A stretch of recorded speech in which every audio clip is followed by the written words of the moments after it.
Moi j'ai écrit un texte il y a quelques mois, quelques années peut-être maintenant, pour prévenir les gens des dangers des vieux.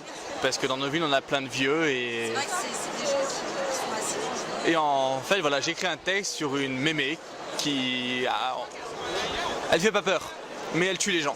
D'accord. Et après, ces personnes qui viennent d'être tuées par cette mémé la folle vont nous expliquer ce qu'ils ont vécu, comment ils ont ressenti cet assassinat qui est injuste comme tout assassinat.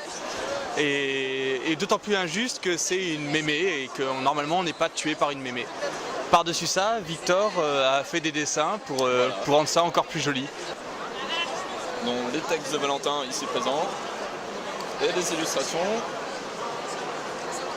Donc voilà. C'est Et donc, sympa. Alors l'idée des vignettes, elle Voilà. était venue comment en fait? Alors l'idée des vignettes, c'est j'avais proposé plusieurs choix en fait. Donc au niveau de l'édition, comment ça peut se passer et tout.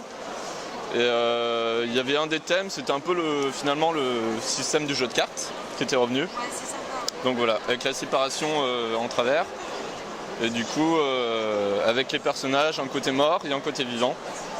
Donc avec le passage de Mémé la folle qui venait les zigouiller au milieu. Voilà, en gros. Ouais, donc t'as eu l'idée de C'était faire ça. la petite mémé aussi qui marche sur la Et voilà. tout, Et en sur plus, la il y avait la petite mémé qui marchait, Voilà. qui est Ça, ici tu l'as là. fait un peu plus tard alors en fait, c'est arrivé après, non? En fait, j'avais fait plusieurs propositions et elle était arrivée assez tôt. Au départ, elle était inscrite dans le texte, en fait, elle était au milieu où il y avait des couteaux aussi qui étaient un peu sur le système du jeu de cartes aussi. Il y avait plusieurs versions du dessin. Et finalement, voilà, ça a été retenu comme ça avec Mémé la folle à côté. C'est vrai que le texte s'appelle Post-Mortem, alors est-ce que ça vous parle au final détailler Mémé la folle? Alors moi quand j'ai écrit ce texte, je l'ai appelé Mémé la folle. Mais quand j'ai mis en scène la pièce, c'est une pièce que j'ai mis en scène à Clermont-Ferrand, au Petit Théâtre de Vallière. Là, pour la mise en scène, elle s'appelait Post-Mortem. Alors c'est deux titres qui existent pour la même pièce. Mais Mémé la folle me parle plus quand même. Post-Mortem, mais Voilà. on adore Mémé la folle. Peut-être un peu plus humoristique et un peu plus... Voilà, il y a un côté plus humoristique. Pour moi, ce texte, c'est Mémé la folle, mais son nom de scène, on va dire, c'est Post-Mortem. Ah, ça a été assez compliqué pour moi en fait. Parce que c'est Camille Dochat qui m'avait contacté. Bonjour Camille. Et du coup je m'étais dit tout de suite, je suis en coloc avec Valentin ici présent, on va essayer de faire un truc à deux et tout, ça pourrait être chouette.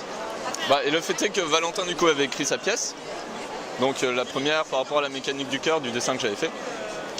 Cette pièce n'a pas été retenue, et mon dessin oui. Mais du coup on m'a demandé de faire quelques modifications par rapport à ce texte, parce qu'il ne correspondait plus à la pièce. Et donc voilà. Et le deuxième texte de Valentin a été retenu. Et là, on m'a demandé de faire des illustrations par rapport à ce texte aussi. Et du coup, là, je me suis remis au boulot un peu et à faire les illustrations pour Mémé la folle, Post-Mortem. Voilà. Alors là, en ce moment, j'ai pas de projet en cours. On arrive à la fin d'un projet. Je lance un nouveau sur les livres pour enfants, sur un livre pour enfants autour de la peur du noir. Dans quelques mois, je pense qu'il y aura un projet sur Ulule. Voilà.